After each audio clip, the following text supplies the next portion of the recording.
This is Brad Atwell back with WCLU Sports with Coach Jeff Griffith and Ask the Coach with Barren County football. And Coach, looking ahead to next week, and going to travel over to Campbellsville College or Campbellsville University and take on the Taylor County Cardinals. I should know that. I played them when I was in high school. I've seen them, and but going over to play Taylor County. What do you know about them? Honestly, I don't know a whole lot right now. I've not seen any video on them. I know they lost last night to Adair County 28-6, but Adair County has a really good football team this year. They probably won 9-2 or 9-3 last year, and won a playoff game, and they returned most of that team. So they lost to a really good team. But I have not seen Taylor on film this year at this point, and we'll be getting some video in hopefully this afternoon and get to work on them. Yeah, I know. Last year Taylor County came to Barren, and man, their running game. They ran the wishbone last year, and it was just they had a big kid that was probably, he's probably 6 foot tall, and he'd have probably went 250, 260, and he was hard to stop. But I don't think you have to worry about him this year. I think he's graduated and went on, but had a couple other nice little backs behind him. So knowing we're going over there, it's always tough to go to somebody's home and get a W. Well, it is, and knowing the reputation of their coaching staff at Taylor County, they're always going to try to be a physical football team and run it down your throat, and they're going to find somebody that's in that same mode of what you're talking about, a big running back that's going to pound it at you, and they're very content just lining up and running and getting 3 or 4 yards of play and sucking the air out of the game and winning, trying and playing really good defense. And I suspect once we see the film, that's what we're going to see. The thing, Dudley Hilton's been coaching for 40 years in Kentucky and won state championships at Bell County and Bourbon County, and that's been a very successful recipe for him. And I don't think he's going to change it after 40 years. Yeah, if it's not broke, you don't want to try to fix it for sure. Yeah. And that was probably one of the things that I saw as watching us play last night.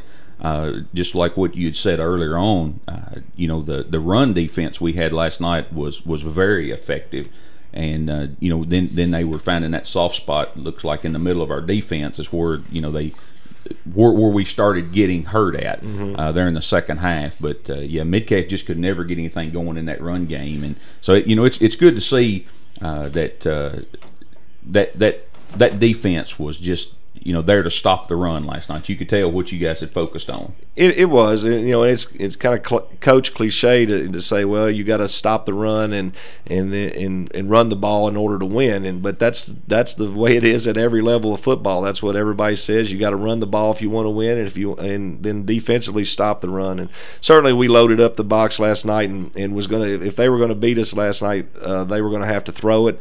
They had some success throwing a little bit in the second half, as you said, because that's where we were soft and giving some stuff up. And give them credit, their quarterback, I thought he handled himself well, because we had some good pressure on him at times, but and he found some holes. But we're going to really have to get even better in the run game this week, because they're going to have a different style of running game, and they're going to just line up and run it right at us, and we're going to have to bow our necks up and be tough up front. Yeah, you're not going to see any of that finesse this next week. Not at all. It's going to be ground and pound. It's going to be a bloody your nose kind of game. That's it. And of course, nowadays when we watch football, everybody wants to spread it out. They want to spread it out, and they want to throw it around and maybe run a little speed option or something. But when you get back to what football has been for years, it's never been about putting up 60 points. It's about keeping that zero on the board on one side and being able to outscore your opponent. Maybe a 12-0 ball game. I consider that a defensive battle,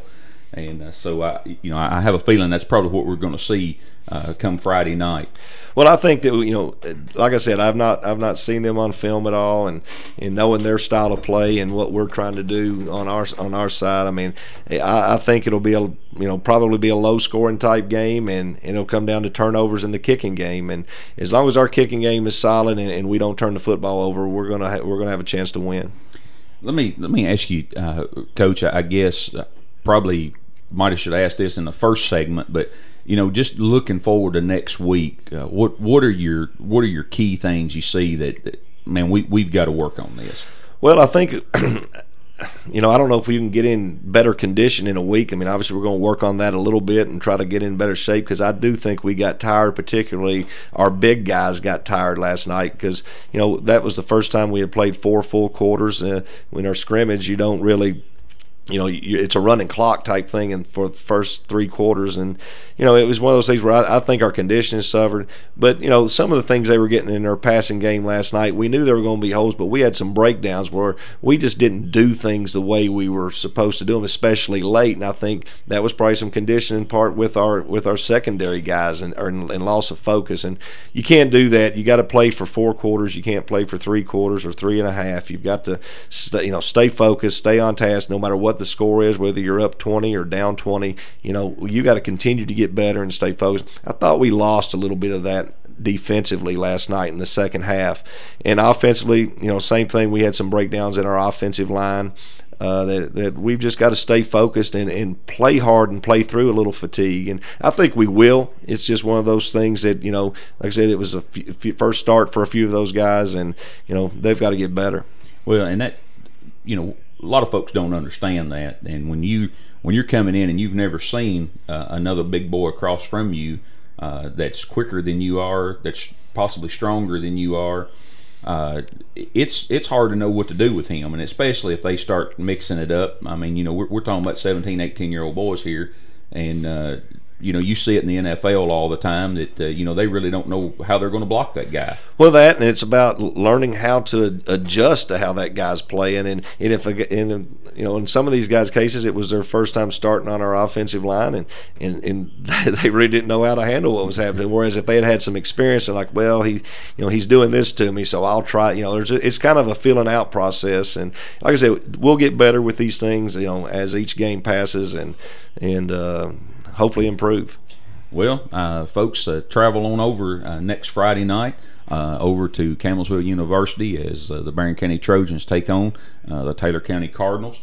And Coach, just good that you got that first W under your belt, and I know you're ready to go in this morning and work hard with the boys this morning, look over some game film, and already begin to start working on some of those things to fix for next week. And I'm just looking forward to this season. I was looking a lot more forward to it a week ago, but things happen, and we just know that we're still there and going to be rooting on for the Trojans.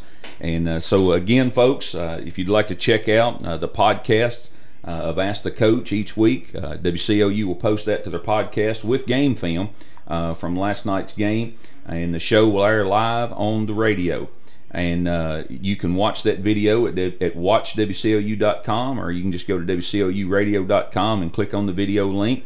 The McDonald's Ask the Coach podcast with game film. And as always, the audio podcast can be found at playwcou.com. Coach Griffith, thank you for coming in this morning and taking a little time to talk with us about your mighty Trojans. Thanks, Brad. I hope we have a big crowd travel over to Campbellsville next week. All right. Folks, thank you for listening to WCOU Sports with Ask the Coach with Coach Jeff Griffith, and we'll be back next week, and see you. What are people going to think of our new buttermilk crispy chicken? Let's find out. It's probably the best sandwich I've ever had. It's super crispy, but it's also really juicy. So would you guys come back? Yeah, definitely. Well, here's our card. The location is on the back.